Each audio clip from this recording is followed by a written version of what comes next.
On a créé ce magasin en fait il y a maintenant 12 ans, car à l'époque il y avait il y avait un manque, je pense, sur Paris.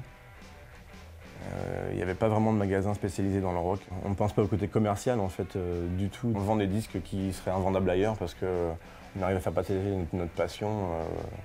Ça me fait plaisir quand les gens de tous horizons viennent pour découvrir de la musique.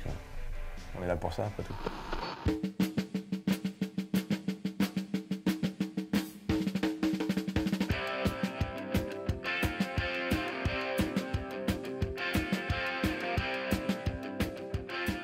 La création du label, donc 2006, est déjà contemporaine, on va dire, de ce qu'on appelle la crise du disque. Donc se posait la question de savoir, bon, je vais faire des disques, mais comment je vais les vendre?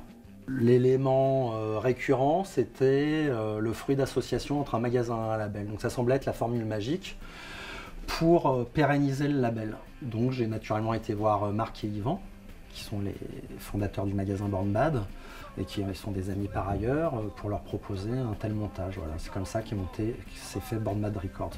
C'est un espèce de défi personnel que je me suis lancé à moi-même il y a 5-6 ans, de faire un label rock'n'roll dans un pays où, à prime abord, ça semblait mission impossible. Parce que, voilà, vous le savez, on est conditionné à penser qu'en France, on ne sait pas faire de rock, ce qui est faux, puisque je l'ai prouvé avec des groupes tels que Cheveux, Feeling of Love ou South Jérusalem, qui tous ont prouvé qu'ils savaient être extrêmement créatifs et puis avoir une résonance internationale et médiatique. Voilà, c'était ça le défi, c'était ça.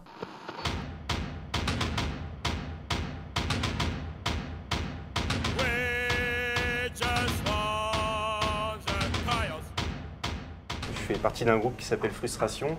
C'est la première signature sur le label Born Bad.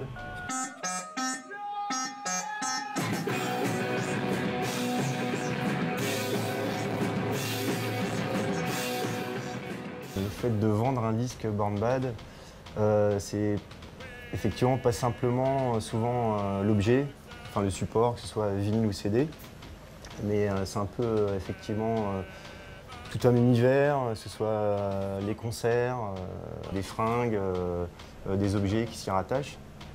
Donc c'est un peu un mode de vie, un esprit. Souvent, on passe beaucoup de temps, un quart d'heure, une demi-heure, à leur faire écouter des disques, à parler de musique, de concerts.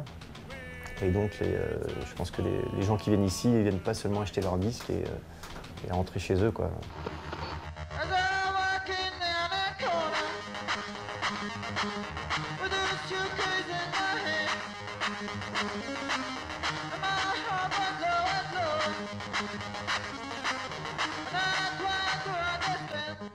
L'avenir de Born Bad, ça c'est une question difficile. Quand on est punk, on dit no future, pas d'avenir.